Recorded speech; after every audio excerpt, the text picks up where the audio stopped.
Samedi 24 mars, vous regardez Al24 News, à la une de votre journal. En Espagne, nouveau scandale pour Pedro Sánchez dans le dossier sahraoui. Le chef du gouvernement espagnol admet négocier avec le Maroc la gestion de l'espace aérien du Sahara occidental.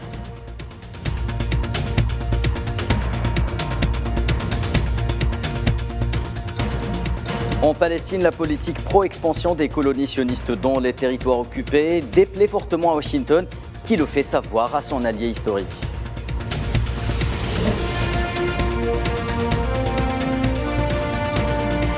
Le Liban croit à une crise économique aux conséquences désastreuses sur la situation du pays. Le FMI tire de nouveau la sonnette d'alarme.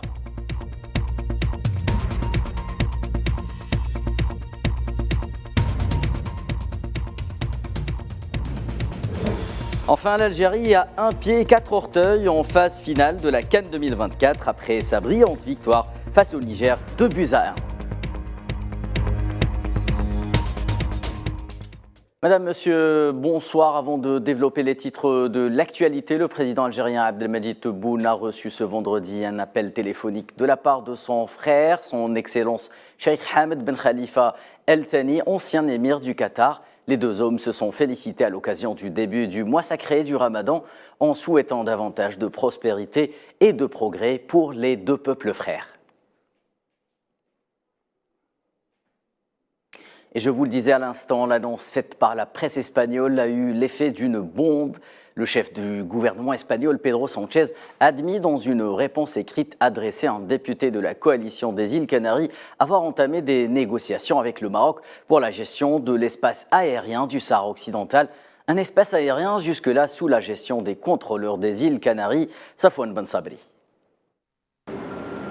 Le Maroc a jusqu'à présent contrôlé militairement l'espace terrestre et maritime du Sahara occidental occupé en violation des résolutions du Conseil de sécurité des Nations Unies et du droit international. L'espace aérien est quant à lui resté sous le contrôle des autorités des îles Canaries. Un fait qui pourrait changer après que le gouvernement de Pedro Sánchez ait reconnu mercredi qu'il était en pourparlers avec Rabat sur la gestion de l'espace aérien sahraoui. C'est ce qu'a découvert le sénateur de la coalition Canaries Fernando Clavijo suite à une question écrite adressée au gouvernement espagnol dont la réponse a confirmé la négociation souterraine entre Rabat et Madrid. En effet, il y a actuellement négociation pour le passage du contrôle de l'espace aérien qui se fait actuellement depuis les îles Canaries, en conformité avec les résolutions des Nations Unies. Eh bien, on négocie actuellement pour léguer le contrôle de cet espace au gouvernement marocain. Nous sommes toujours dans l'occupation, celle des eaux internationales, et toujours dans la trahison envers le peuple sahraoui. Cette nouvelle révélation sur les tractations discrètes entre Rabat et Madrid arrive un an après le revirement de Pedro Sánchez concernant le Sahara occidental. Il avait approuvé le plan d'autonomie marocain en contradiction avec les résolutions onusiennes et avec la posture historique de l'Espagne en tant que puissance administrante. À noter que la ville d'Alicante en Espagne a connu ce vendredi une action de protestation contre la position du chef du gouvernement Sánchez dans le dossier sahraoui. Une action organisée par le mouvement de solidarité avec le peuple sahraoui sous le slogan « Halte aux trahisons, laissez le peuple sahraoui décider via l'autodétermination ». Dans le même dossier, plusieurs organisations internationales de défense des droits de l'homme ont appelé les Nations Unies à accélérer le processus relatif à l'organisation du référendum d'autodétermination du peuple sahraoui. Les organisations en question ont également réitéré leurs appels envers l'ONU pour arrêter les violations marocaines des droits de l'homme dans les territoires occupés sahraouis. Ouvrant à présent le dossier palestinien, commencé par les crispations entre le gouvernement sioniste et Washington au sujet de la relance de la politique en faveur de l'expansion des colonies sionistes dans les territoires occupés palestiniens sur fond d'une loi controversée votée par le Parlement sioniste. Mardi dernier, les États-Unis sont allés jusqu'à convoquer l'ambassadeur sioniste à Washington pour protestation. Les détails avec Amin Toutah.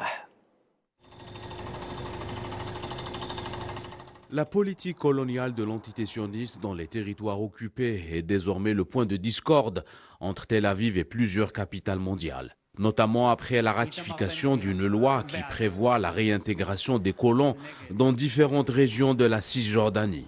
Cette adoption vient en appui à la dernière décision du Parlement de l'occupant consistant à l'abrogation de la loi de 2005, obligeant à l'époque les colons d'évacuer 4 colonies au nord de la Cisjordanie. Une annulation qui piétine une fois de plus les résolutions internationales et la légitimité onusienne à travers l'expansion des colonies dans les territoires palestiniens au vu et au su de la communauté internationale. Et en dépit même des condamnations officielles de 4 pays européens, en plus des États-Unis, la Maison-Blanche avait convoqué l'ambassadeur israélien à Washington pour faire part de son inquiétude.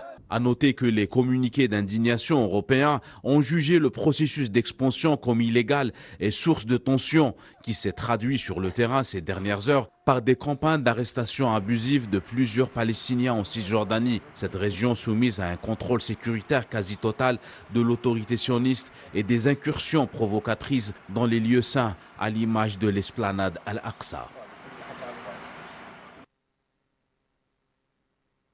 Des 3 martyrs, Tariq Maali, Karim Maali Salman et Ahmed Abou Ali pourront enfin faire le deuil de leurs enfants tombés en martyrs sous les balles de l'occupant sioniste en récupérant leurs dépouilles. L'autorité publique des affaires civiles en Palestine a annoncé que les corps des 2 premiers leur seront restitués ce vendredi, tandis que le 3e sera rendu à sa famille dimanche prochain. Et les violences sionistes à l'encontre du peuple palestinien se poursuivent un peu partout en Palestine. 12 Palestiniens ont été arrêtés par les forces d'occupation dans différentes régions de Cisjordanie occupées, tandis qu'un enfant a été blessé par les forces de l'occupation. Dans le détail, ce sont 2 Palestiniens qui ont été arrêtés à Beit Lahm et à Jenin, 3 autres à El Khalil, 1 à Toul-Karam, 2 frères à El Quds occupé, 3 à Naplouse et enfin 1 à Ramallah.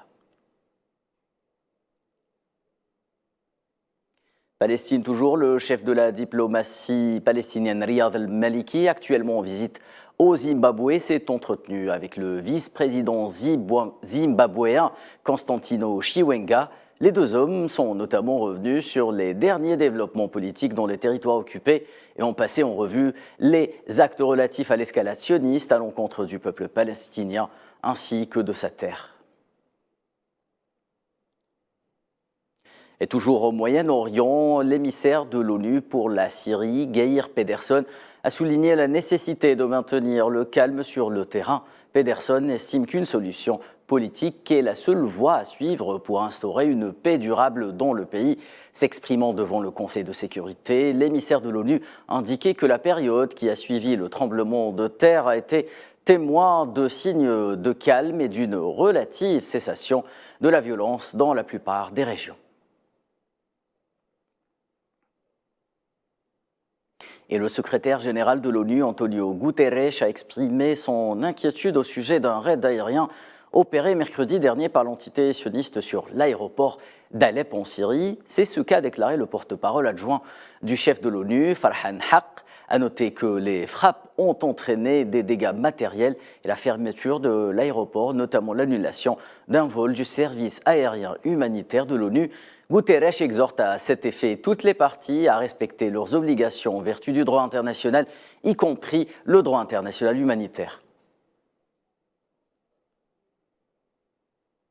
Et dans le voisinage syrien, la situation économique du Liban, une nouvelle fois source de vives critiques de la part du Fonds monétaire international. L'institution de Bretton Woods vient d'achever la mission 2023 au titre de l'article 4 relatif aux consultations périodiques sur un constat implacable. Le pays doit absolument mener des réformes structurelles profondes pour espérer décrocher un financement de 3 milliards de dollars. C'est un sujet signé Imen Merad. La situation économique du Liban est de plus en plus préoccupante sur le plan international. Le Fonds monétaire international tire la sonnette d'alarme et alerte le gouvernement libanais sur l'extrême fébrilité du système économique actuel, tout en l'exhortant à stopper les emprunts de la Banque du Liban. À l'issue de la mission qui s'est rendue à Beyrouth du 15 au 23 mars pour mener les consultations de 2023 au titre de l'article 4 et évaluer la situation économique et examiner les priorités des pouvoirs publics. parallèlement au blocage politique et institutionnel qui persiste, empêchant l'élection d'un nouveau président après 12 tentatives avortées au Parlement, le pays s'enlise dans une crise économique aux conséquences graves. Un an après l'engagement du gouvernement d'aller vers des réformes structurelles, la livre libanaise s'échange à 100 000 contre 1 face au dollar. Cette dépréciation spectaculaire de la monnaie locale s'accompagne d'une inflation à 3 chiffres ainsi qu'une hausse exacerbée du chômage. Les prestations de services de base telles que l'électricité, santé publique et l'enseignement public ont été gravement perturbées et les dispositifs fondamentaux d'aide sociale ainsi que les investissements publics se sont effondrés. En général, la capacité des administrations publiques a été gravement affaiblie. Le constat de l'institution de Bretton Woods ne s'arrête pas là. Le rapport de la mission souligne également la fragilité du secteur bancaire. Il déclare que les banques sont incapables d'accorder du crédit à l'économie et les dépôts bancaires sont pour la plupart inaccessibles aux clients. Voilà qui n'est pas pour rassurer sur l'avenir de l'économie libanaise, incapable de retrouver un second souffle depuis le malheureux épisode de l'explosion du port de Beyrouth survenu en 2020. Mais si le FMI note que l'activité économique semblait légèrement stabilisée en 2022, sous l'effet d'une certaine reprise du tourisme, les réserves de change ne dépassent pas les 10 milliards de dollars. L'institution financière pointe du doigt la faiblesse des recettes budgétaires et des positions extérieures, un véritable boulet pour le gouvernement dont l'unique échappatoire reste les emprunts auprès de la Banque centrale. Là aussi, le FMI voit rouge et alerte le déficit budgétaire de plus de 5% du PIB. Pour tenter de remédier à cette situation, le FMI propose au Liban de mettre en place une stratégie budgétaire à moyen terme pour rétablir la viabilité de la dette et créer une marge de manœuvre afin d'augmenter les dépenses sociales et en faveur du développement.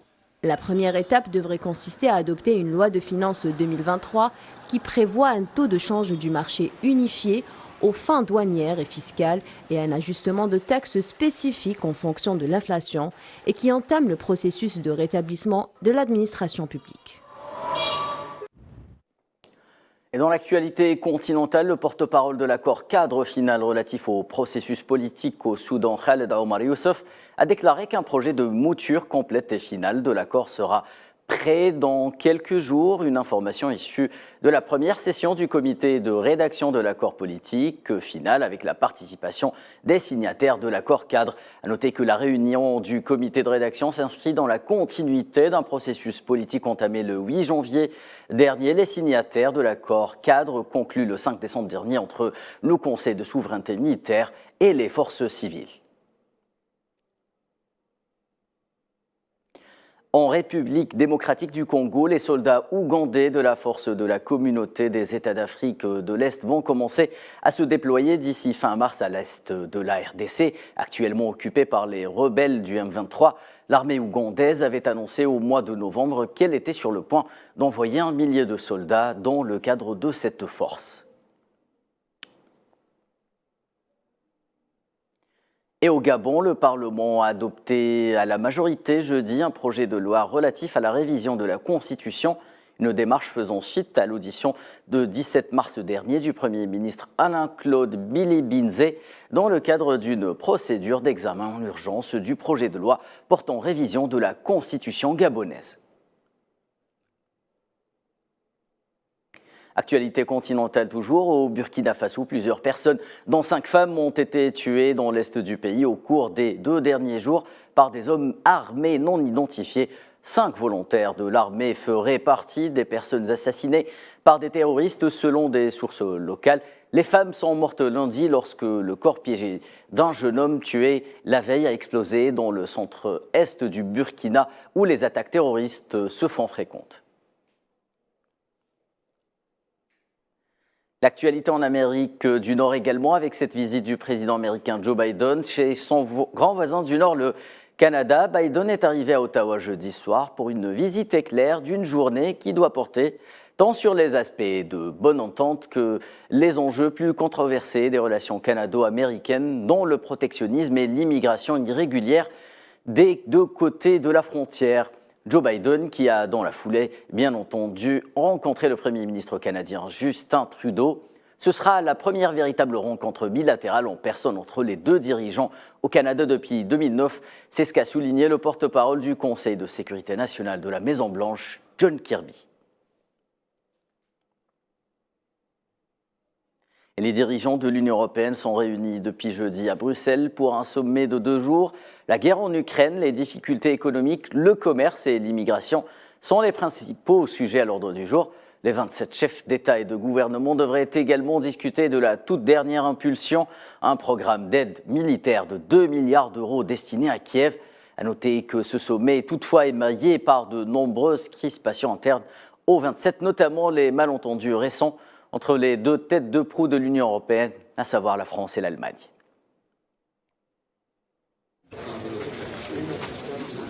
Les moteurs à combustion n'étaient pas à l'ordre du jour du Conseil européen. Vous savez bien sûr que des pourparlers sont en cours entre la Commission, représentée par le vice-président exécutif Frans Timmermans, et son homologue allemand, le ministre des Transports. Les négociations progressent, les deux parties ont la volonté de résoudre ce problème. Europe toujours, et en marge de ce sommet européen, le président français Emmanuel Macron a rencontré jeudi la chef de gouvernement italien Giorgia Meloni.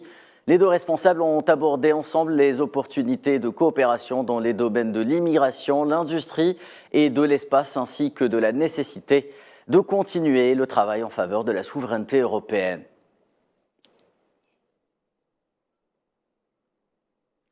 Et en marge de ce sommet, le président français est revenu sur l'annulation de la visite du roi britannique Charles III en France, selon un communiqué publié ce vendredi par l'Élysée. Je vous propose d'écouter Emmanuel Macron.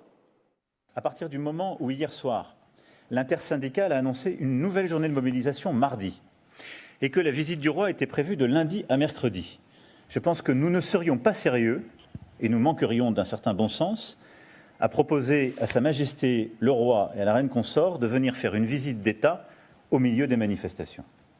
Et donc, comme nous avons beaucoup d'amitié, de respect et d'estime pour Sa Majesté le roi et la reine consort et pour le peuple britannique, j'ai pris l'initiative ce matin de l'appeler et de lui dire quelle était la situation. À partir du moment où il y avait cette journée qui avait été décidée, le bon sens et l'amitié nous conduisent à proposer un report. Je vous le disais en titre, l'Algérie a un pied 4 orteils en phase finale de la prochaine Coupe d'Afrique des Nations.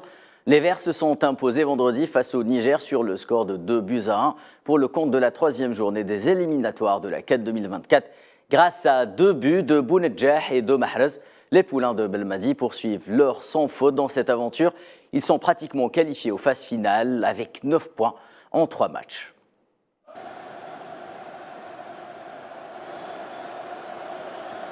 On connaissait parfaitement cette équipe, on l'a déjà joué 2 fois, c'est à peu près la même équipe, hein. À 1 ou 2 éléments près, c'est la même équipe. Donc on savait qu'ils allaient nous offrir comme ça peu d'espace et défendre crânement le score nul au moins, donc avec le temps qui passait. Et on sait que c'est jamais facile, pour aucune équipe au monde c'est facile d'aller désorganiser comme ça un bloc bas. C'est des matchs comme ça, on en a eu. On va encore en avoir, c'est une certitude. On a mieux réagi en deuxième mi-temps et comme j'ai dit, le plus important, c'est les 3 points. C'est la fin de ce journal, merci de l'avoir suivi. Excellente suite des programmes sur le 24/12.